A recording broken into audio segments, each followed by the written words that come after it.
TLC AM 1310, 95.1 FM, and it's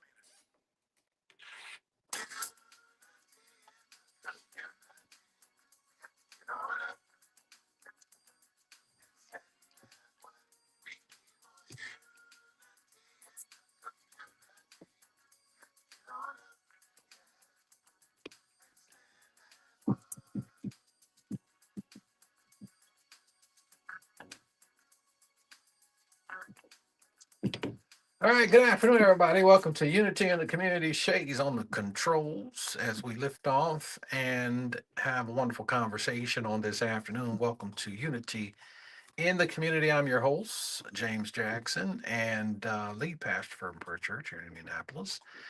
And your host on this afternoon, the beautiful city of Indianapolis, 317-480-1310.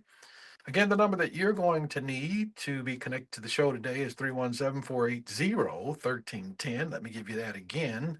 317-480-1310. Tell somebody to tell somebody to tell somebody that we're on. And we're talking about things that appertain to the quality of life and quality of place in the city of Indianapolis. We're also streaming. Now, we're here on AM 1310 and 95.1 FM, two frequencies. Isn't that something? Or AM and FM now. We first started doing this show. It was AM only, AM 1310, and not very many sponsors. But look how we've grown over the years. Now we're AM 1310, 95.1 FM, and all kinds of sponsors, Indies Inspiration Station, and we're streaming on my Facebook page and on my YouTube channel. And I intended to put the Praise Indy Facebook page on there too, but forgot to do it. So somebody share it. Anyway, a lot to talk about. There's a couple. I wanted to talk about what's going on with President Trump and the deportation of what they call illegal aliens, undocumented folks in the United States of America and being deported. Even a prize fighter, professional fighter, a pugilist, if you will, deported or on his way to being deported because of some information they found out about him from where he's from. And President Trump is even talking about possibly deporting Elon Musk. I'd like to see that. That would be very interesting. Two people that were, it seemed, great friends. They call it a bromance. And now it appears that they are stark enemies. Anyway, want to talk about that in this new place that they have out there called Alligator Alcatraz. And when I first heard about Alligator Alcatraz, the first thing that came up in my mind was Auschwitz.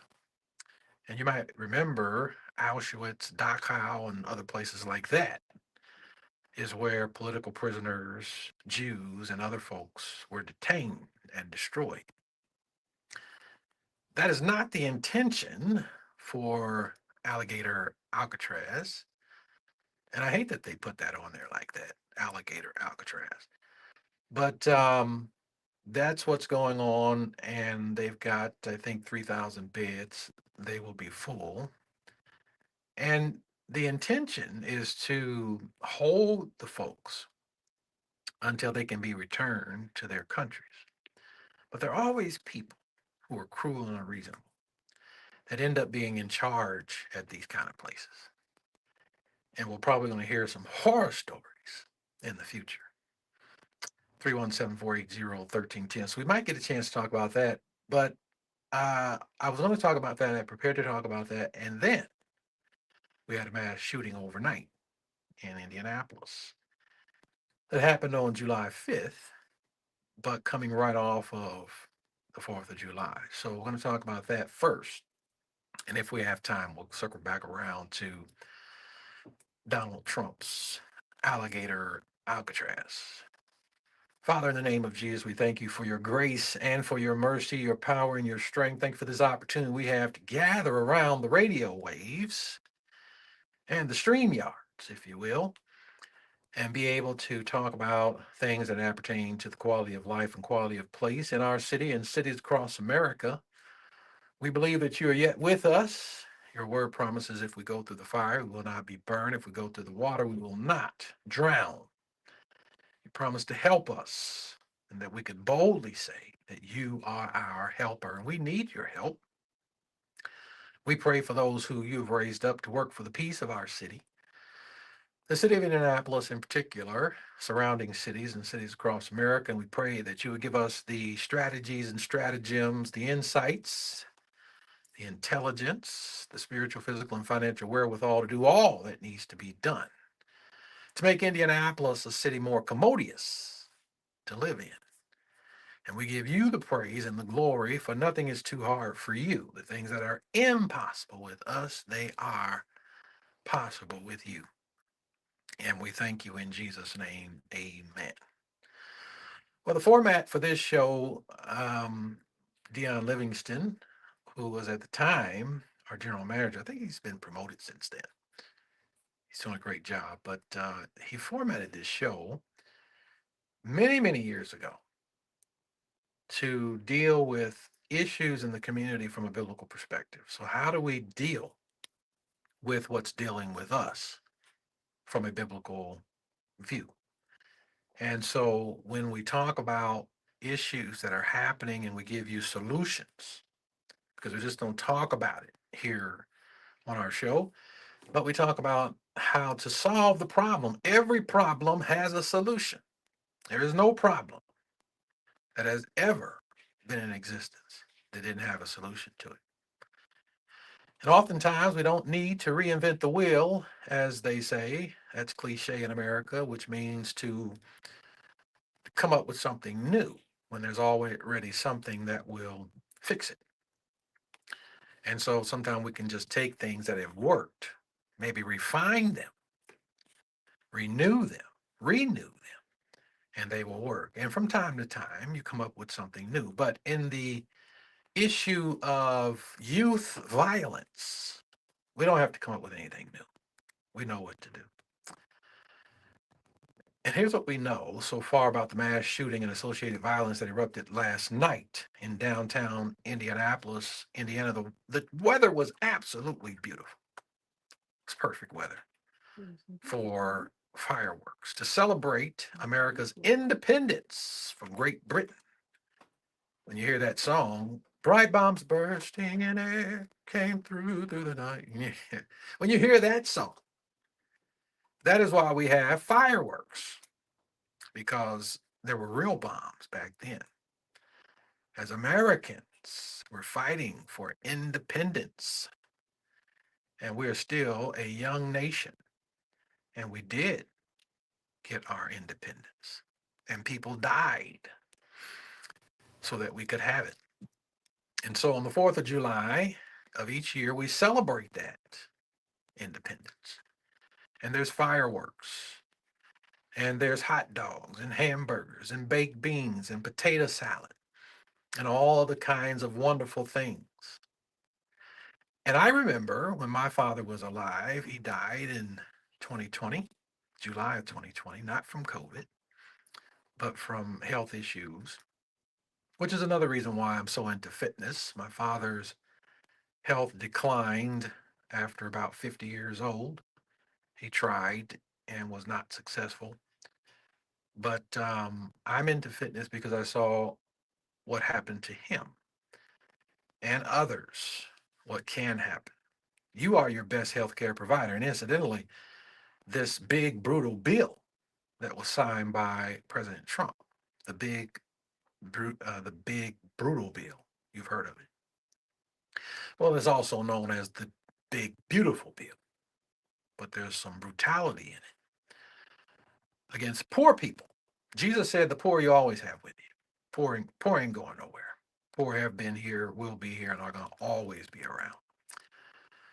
But the big, brutal bill that was signed by President Trump is not good for poor people. And those who have received Medicaid and medical assistance and whatnot will not receive that if they don't meet certain standards. And as a result, will not be able to get health care. So you are your best health care provider. You are the best person to take care of you. Nobody can do it like you can. The Bible says, no man ever yet hateth his own flesh in Galatians, Paul's letter to the Galatian church. No man or woman ever yet hated their own flesh, but nourisheth and cherisheth it. Nourish and cherish yourself. Take care of yourself. Eat good. Eat the right foods. Eat clean, as clean as possible, and drink lots of water. And stay away from beverages that wreak havoc on your body and your personal biology. Anyway, last night. So that's what 4th of July is supposed to be about. And my dad used to bring us down here when I was a kid. And I don't know if y'all remember the Indiana National Bank. And they had the tallest building at the time. And that's where the fireworks were lit from. And we would look up into the sky, and there it was. It was really wonderful. And then we would go back home. No issues. Fast forward to the 20th century. And fast forward to July 4th and 5th, 2025. At least 7 people were shot downtown Indianapolis, and a couple of them did not survive. People are using now, you probably hear the term unlived. So we're going to unlive somebody. And I remember when I first started hearing that so and so was unlived, or you could unlive somebody. So I guess they don't like the word kill anymore. That so and so was killed or so and so was murdered. Those words are so harsh, aren't they? And so now the words unlived or the word unlived is more palatable than to say someone was killed or someone was murdered.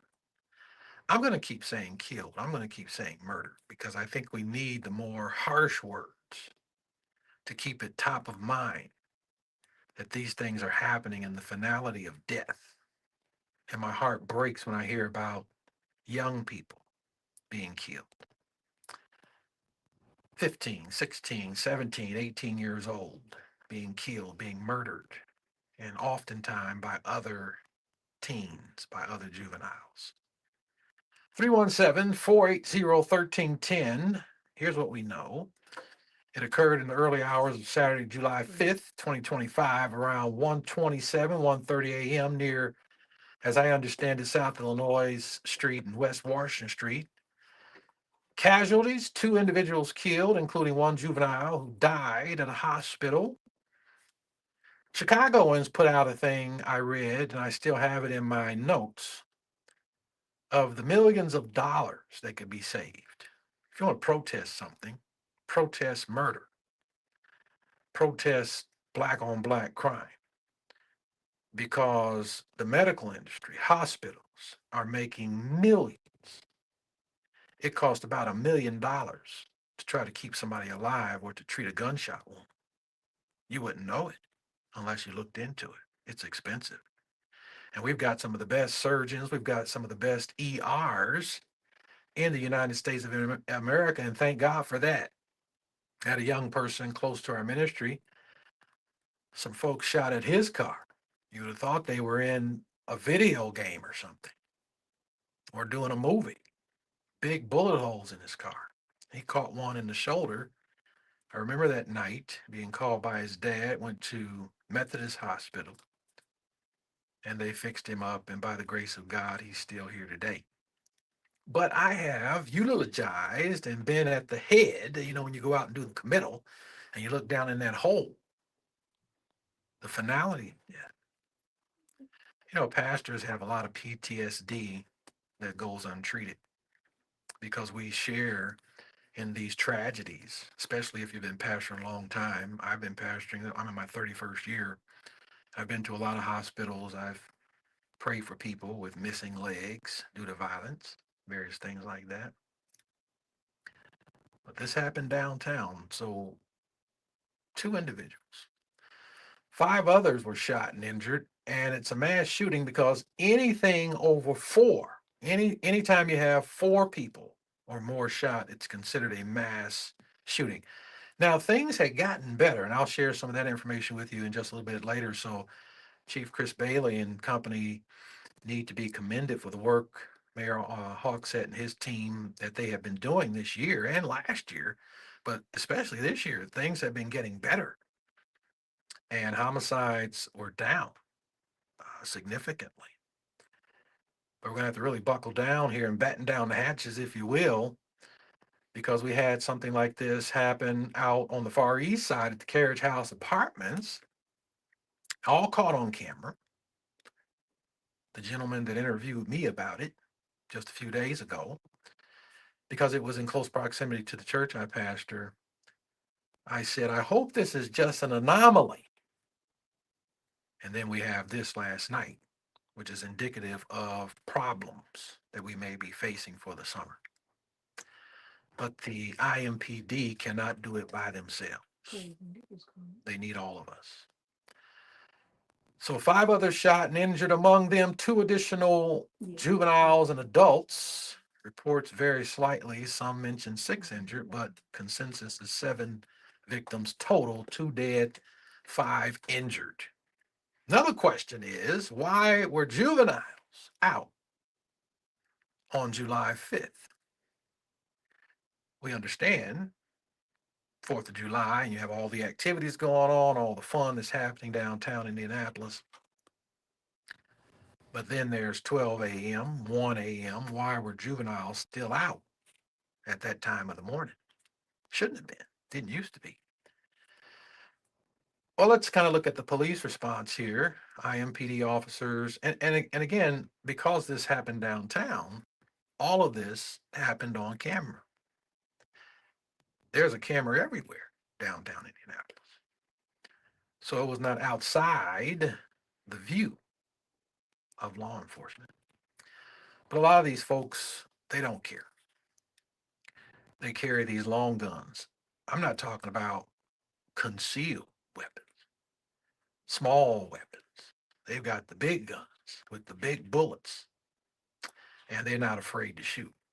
I heard Snoop Dogg in a rap say he wasn't afraid to shoot. And it's interesting to me that right alongside hip hop over the last 50 years, we've seen an acceleration in homicides, black on black. Now, other ethnicities kill each other too, but it's a disproportionate amount when it comes to us. So, IMPD officers were initially responding to a nearby disturbance. Then they heard gunfire in the crowd and responded immediately.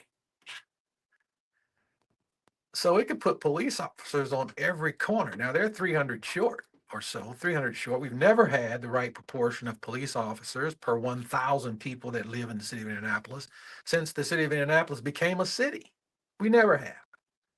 The FBI at one time said Indianapolis needed about 5 to 10 police officers per 1,000 residents to properly do its job.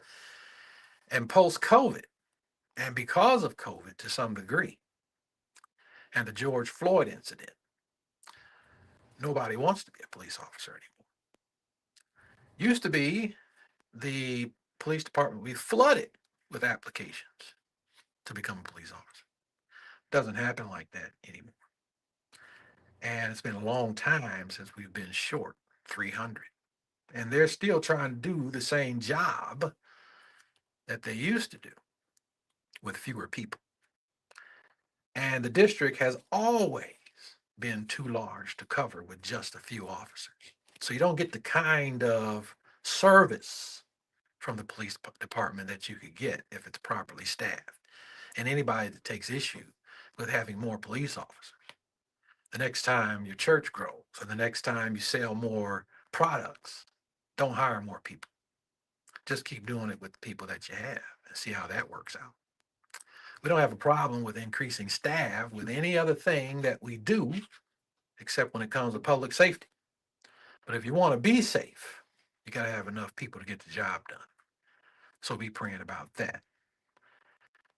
Several firearms were recovered at the scene, and approximately 7 people were detained for questioning. Total arrests throughout the night included about 20 individuals, some connected to earlier juvenile gun incidents. Now, this is besides the fact, this is beside that. I mean, there were other juveniles involved in earlier gun incidents. That's not going anywhere. Our young people and their interest and people's interest, not just young people. I've been to the gun shop. I'm trying to remember the name of the one out there off Keystone on 56th Street. And whenever I go over there, there's just a good stream of business. I mean, they just have people coming in there. And I'll never forget I was in there one time. I don't go often, but when I do go. And there was an elderly lady in there. Somebody had broken into her house, and she told the gun store owner, I felt so helpless. That's what she said. About the same age as my mother. My mother's 81. And she said, I felt so helpless. Somebody broke into my house. And she said, I never want to feel that way again. What's the best gun? Little old elderly white lady. Broke my heart right here in the city of Indianapolis. So people are breaking in folks' homes and things are happening. So that's not going anywhere. People are going to continue to be interested in guns. People are going to continue to own them. But there are answers. There are solutions to the problem that we're facing. And we'll get to that in just a few moments. Police Chief Chris Bailey, his response or statement, he expressed frustration over, get this, what he called unsupervised youth and parental negligence in downtown gatherings. 317-480-1310. Is he right about that? Unsupervised youth and parental negligence. I came downtown I think it was last year, to walk with Commander Williams. And I wanted to see for myself. And it is true. I saw parents. I got down here about 6 p.m. And parents were pulling up, letting their kids out, pulling off. And I saw young people on scooters going very fast, on sidewalks, different things like that. Now, when I was growing up, you couldn't do that. Our parents had us in order, they had us in line. Parents didn't allow that. Parents knew where their kids were. I remember that public service announcement. Do you know where your children are? My mother and father knew where we were. 9 o'clock, I used to wonder why we were in the bed and the sun was still out. Got to get back to parenting, y'all. 317-480-1310. And he emphasized parents must take responsibility, not deferring to law enforcement or city oversight. The chief also signaled potential legal consequences for guardians of minors involved, and that idea has been shopped in the past. We'll have to see if they can actually get that done with the prosecutor. The mass shooting took place shortly after Independence Day fireworks, where hundreds of juveniles remained downtown. Remember, I said when it was over, we got in the car and went home with mom and dad. These juveniles remained downtown, and multiple disturbances had already occurred. IMPD reported that prior to the shooting, officers had confiscated assault rifles. Assault rifles from at least 2 juveniles. Where do you get these things from? While responding to earlier fights. You probably see some of them on social media. And if you ever look at some of those bullets, the ammunition that goes into an assault rifle, I'd hate for anybody to be hit with something coming out of one of those guns. Just terrible. And what it does to the human body, especially a young person. Anybody, but especially a child. Got a lot of work to do. There are a lot of people out here doing work. There are a lot of people out here doing work. And the city of Indianapolis is spending millions and has spent millions. And I tried to calculate it to the best of my ability at one time, just an estimation.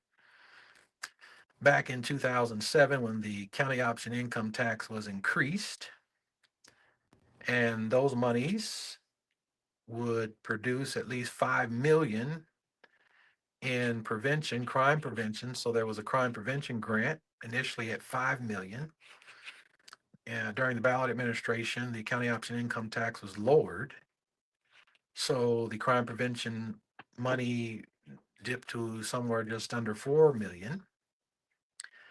And if you go from 2007 to present time and you add up all those millions, if all of it went out, and what Lily's has put out, and what the Urban League has put out, and what everybody else, philanthropists and everybody else has put into this thing, tens of millions of dollars has been spent on the problem.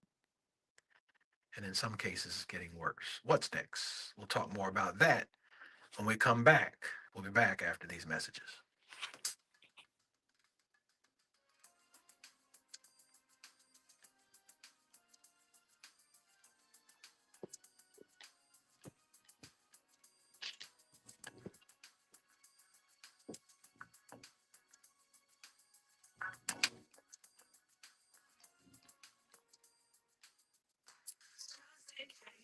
Hey, Willie Mo Jr. here.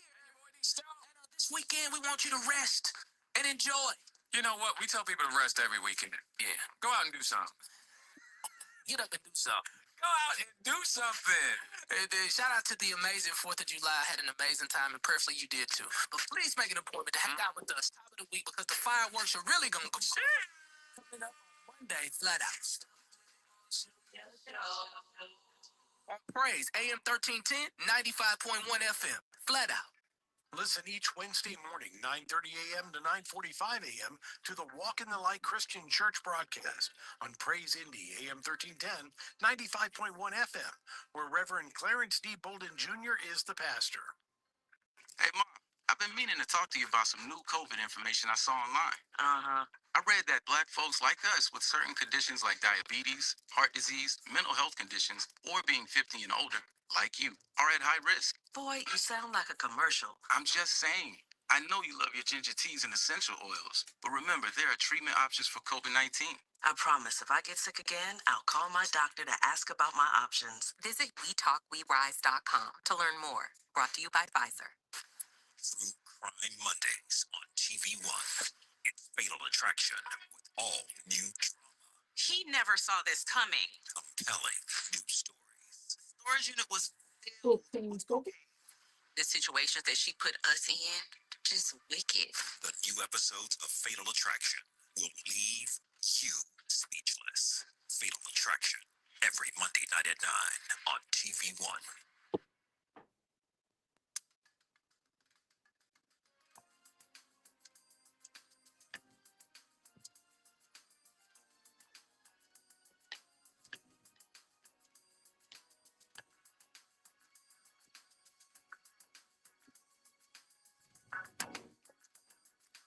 All right, welcome back to Unity in the Community. I'm your host, Pastor James Jackson. Good to have you with me on this afternoon. It's a beautiful day, day after Independence Day in the city of Indianapolis. Just gorgeous out there, hot, but it's really nice, cooling off in the evenings. And we're looking at getting into the 80s perhaps next week, so we'll see. But anyway, mass shooting overnight.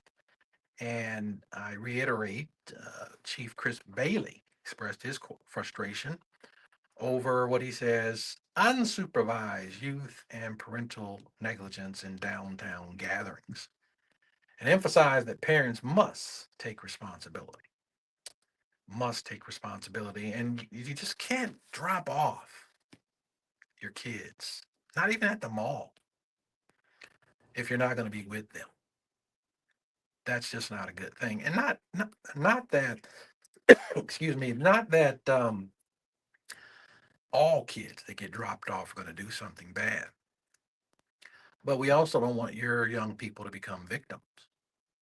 And we don't want them to end up in a fight some kind of way. 317-480-1310. Going to Larry. Larry, welcome to the program. Thanks for holding. Thanks for holding too. Thank you. But I've looked into this situation downtown. Now they have all those homeless people people down there in front of the old city county building, Blue Tower, right? Well, that is the process they use with the HUD administration to do homeless counts to get that declared as despaired, right? That's what they do. And I've been to many Metropolitan Development Board members where they get money based on the homeless population.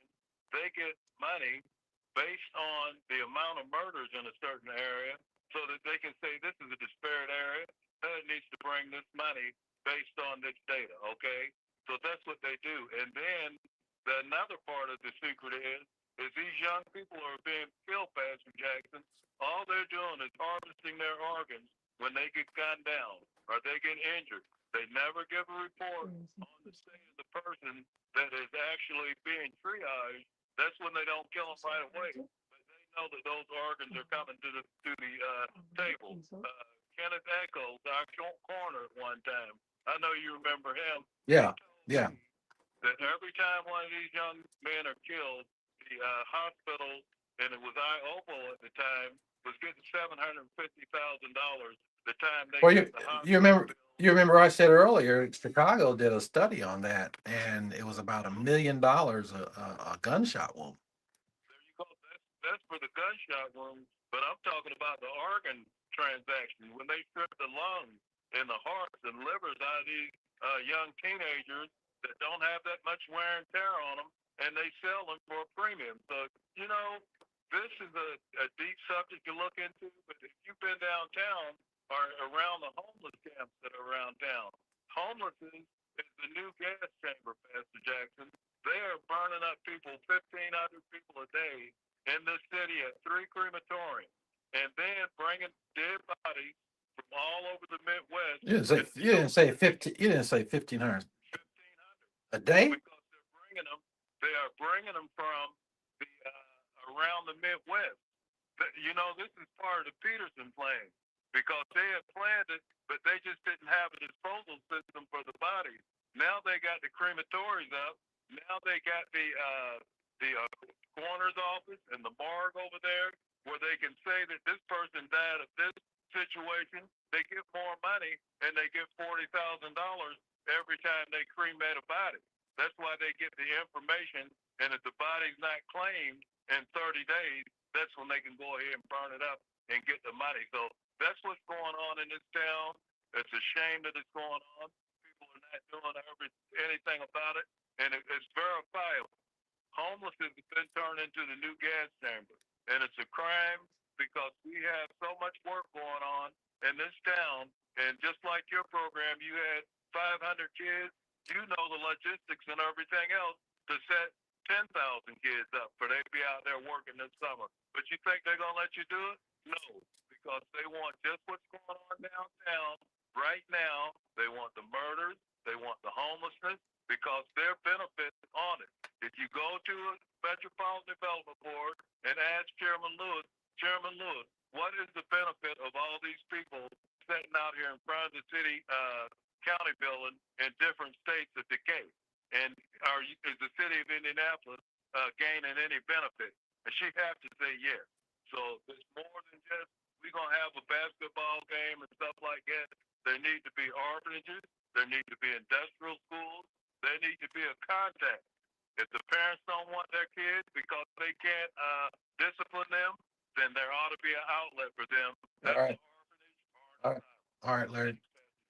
Thank you for your call and comment. I have to say, Chairman Lewis is working on this, and she presides over the Boys and Girls Club. And I've seen a lot of different things that she's tried to do and is doing. So a lot of our counselors are doing something and have partnered with organizations to do even more. But there's a lot of things that have to happen in concert to see significant results. Bob, then Emotep. Bob, thanks for holding. Welcome to the program.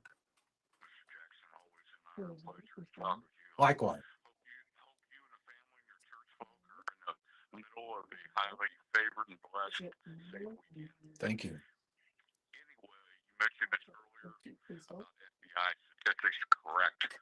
I recently looked at the 2024 FBI crime stats. 50 50% of all homicides in the USA are black on black.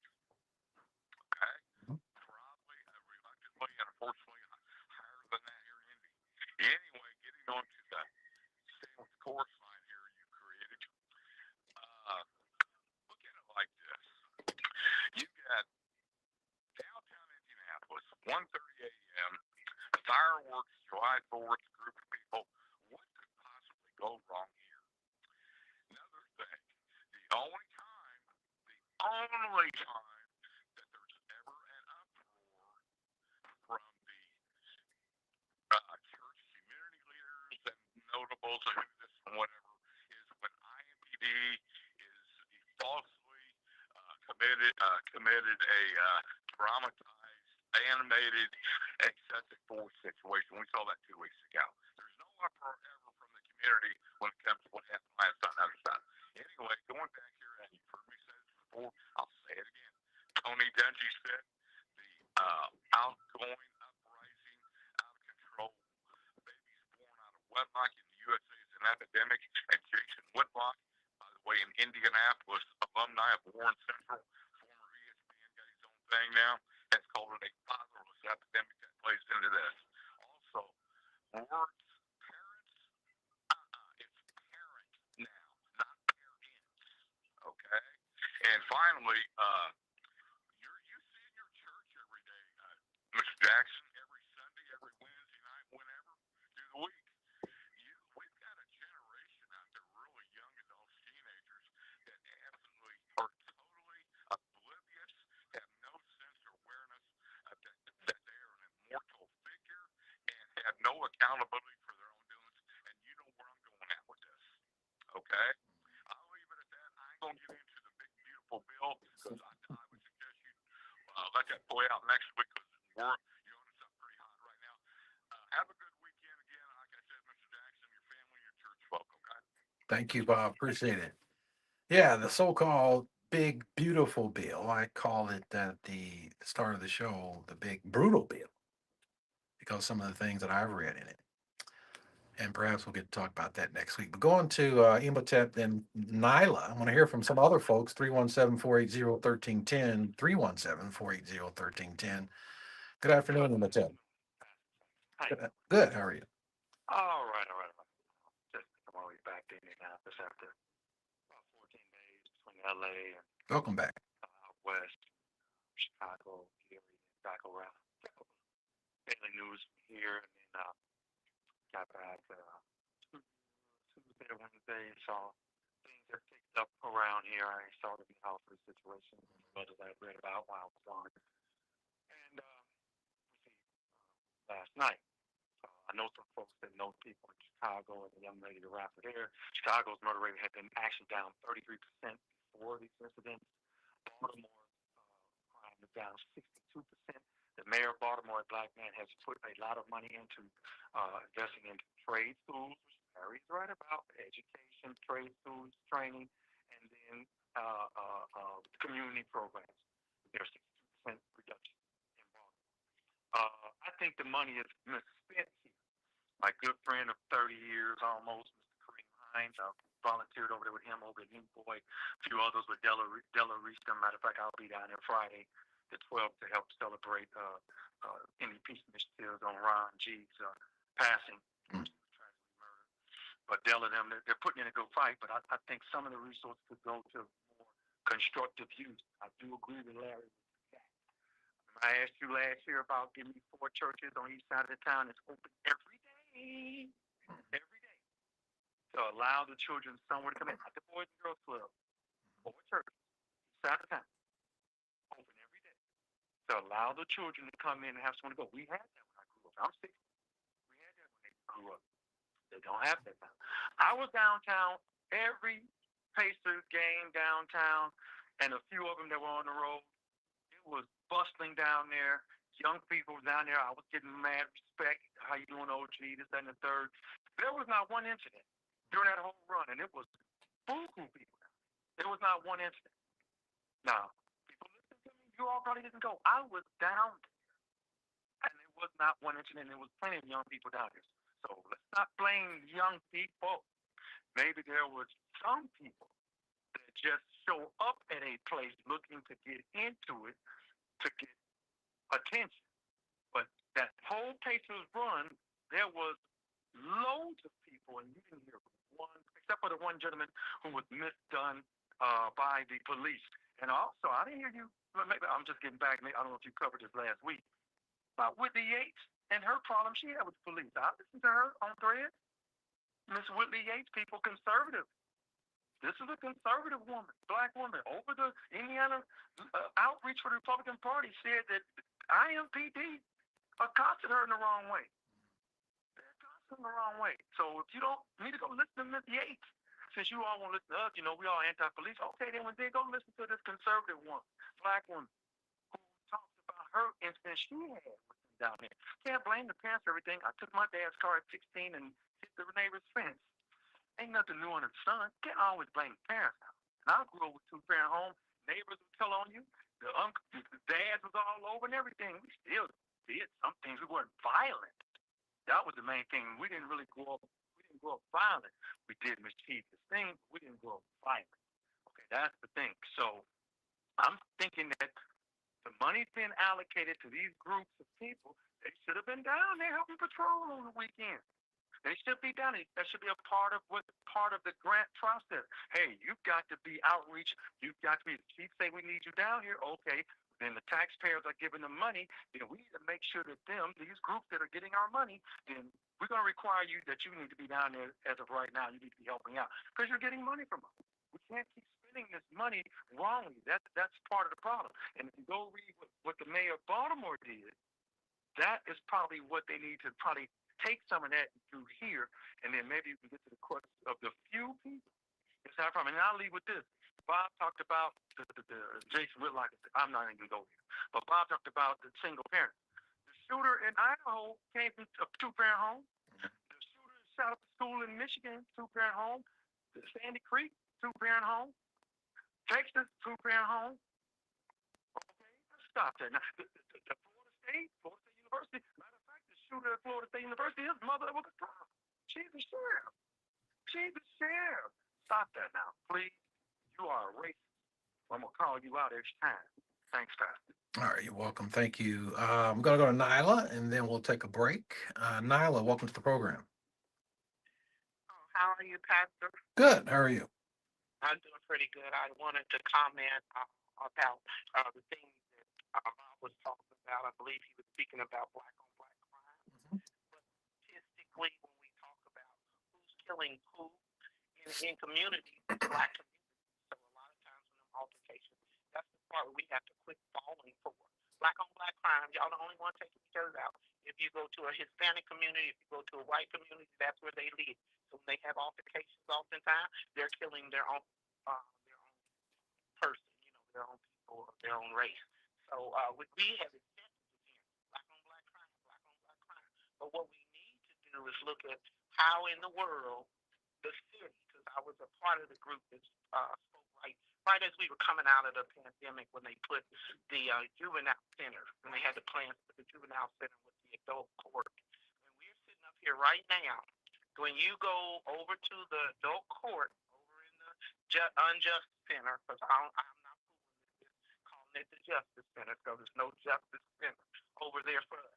It's just us in those centers. So when we look at the fact that they put the juvenile center is over there now.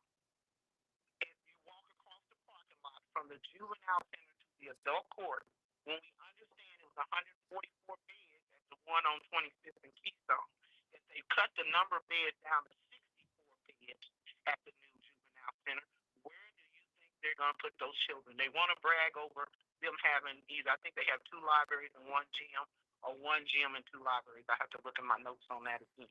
Whichever way it is. The investment that you're trying to put in to after our kids are in trouble needs to be put into while we're trying to be proactive. And it really gets me very upset when we look at the cuts that went on, and even with the takeover of IPS, the giveaway that happened under Lisa Johnson, because she was the one official that was over allowing these innovative schools to come into fruition.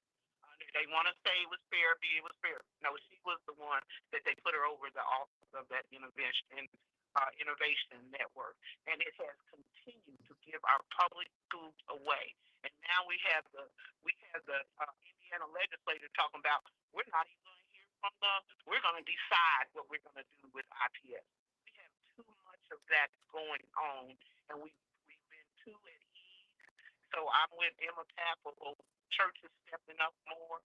I'm with Emma Tapp when he's talking about this notion. I like the fact that he let them know the Sandy Hill Creek and all the rest of the people he named. That was white on white crime with two parents in the house.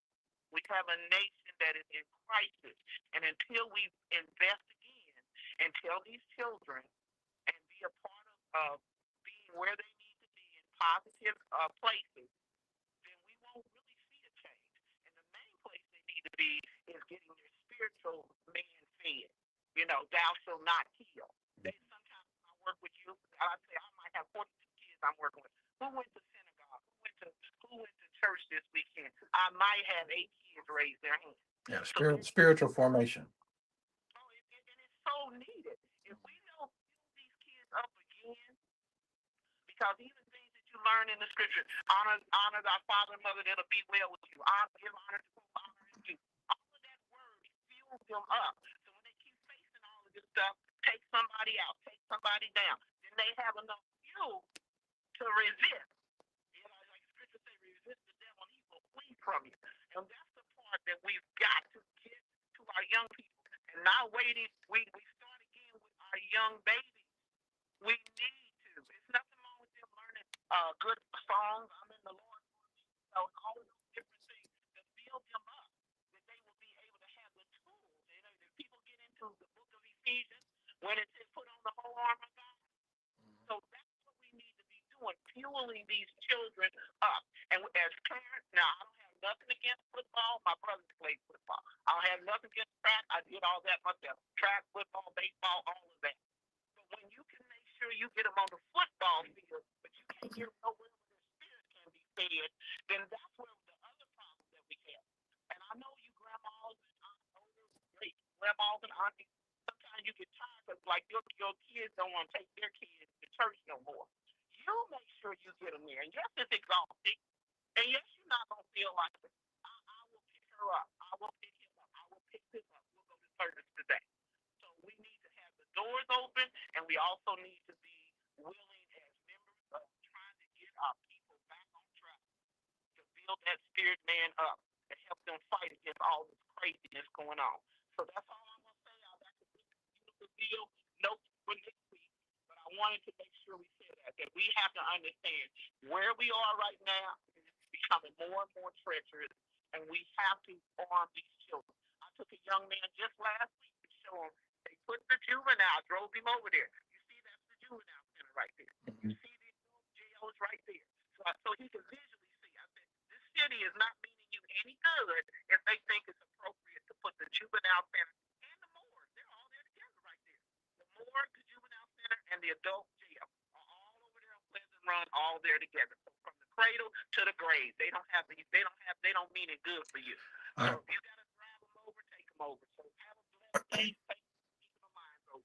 All right. Thank you, Niall. I appreciate everything you had to say there. We've got to take a quick break. When we come back, we'll wrap it up. We'll be back after these messages.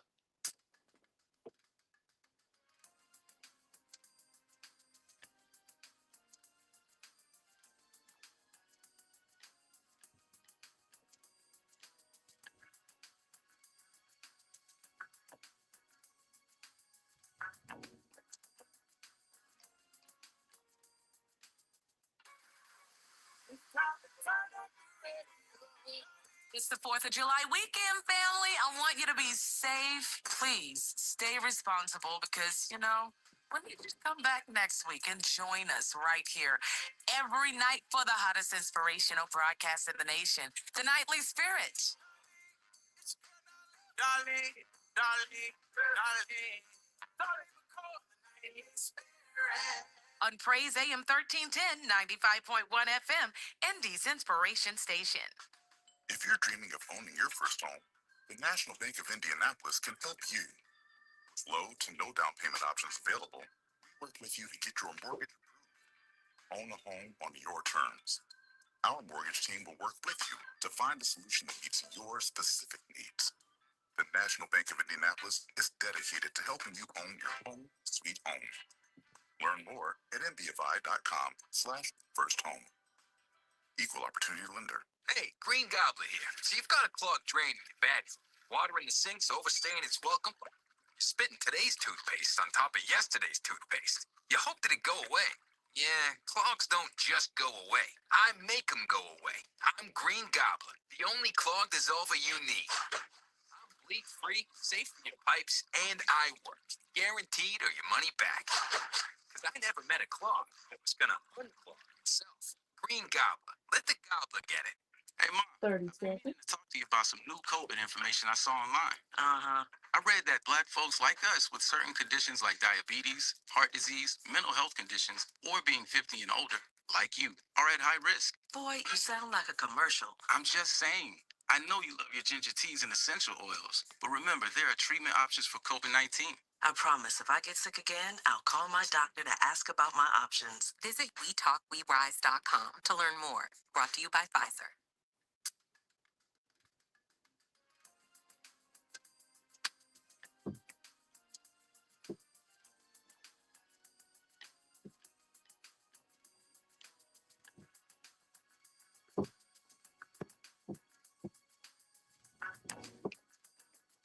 All right, 317-480-1310, and we're hurriedly coming to the end of the program. Emotep mentioned Baltimore Mayor Brandon Scott, and Baltimore finishing the first half of 2025 with the fewest homicides they've had in a long time. And they've invested in 42, this particular Mayor Brandon Scott, invested in 42 summer youth camps. I don't know how much, but 29 literacy programs, extended the rec center hours to 11 p.m., planned block parties, opened the pools for safe fun, and opened several schools up for summer classes. Crime is down 62% in Baltimore.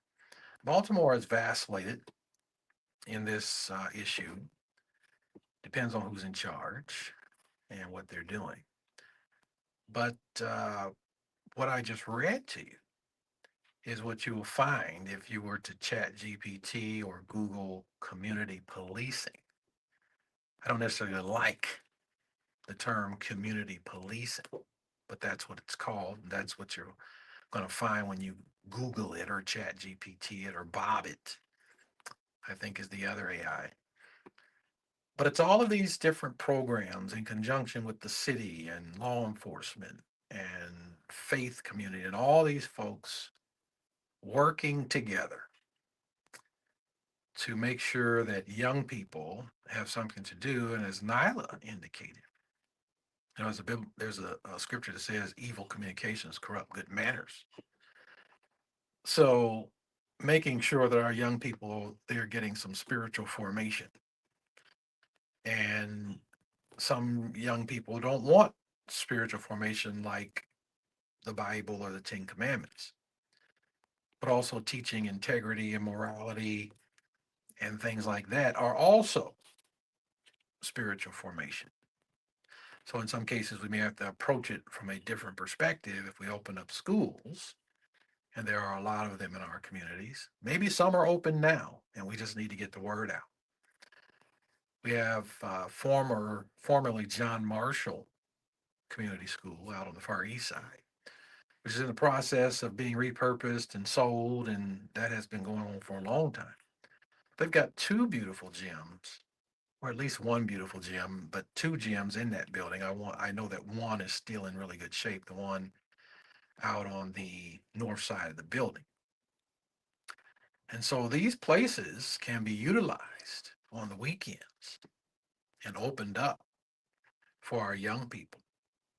And I remember when I was growing up in Muncie, Indiana, in the Muncie homes on Madison Street, we had the community center.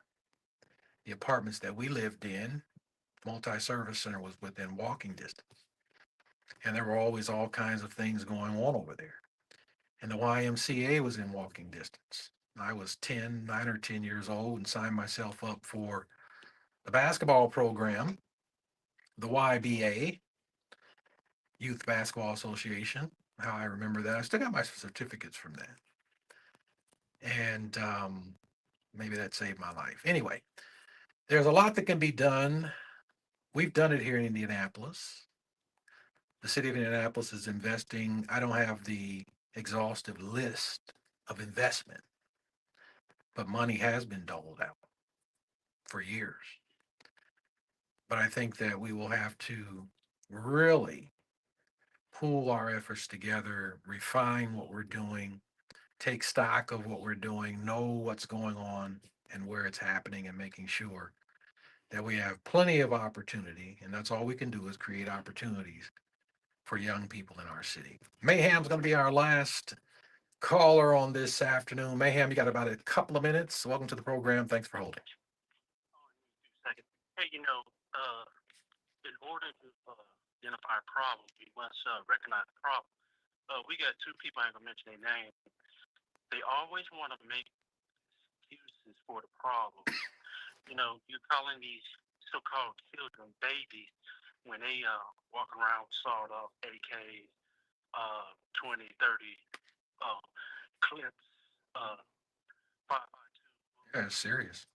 And we want to say they babies, and we want to ride them around the juvenile center. Maybe we want to take them inside the juvenile center and drop their butts off. But all these antiquated people are outdated. We need to be real and deal with what's going on. And the racist guy that keep calling in, is he a professional black people? We need to stop it. We need to deal with this problem.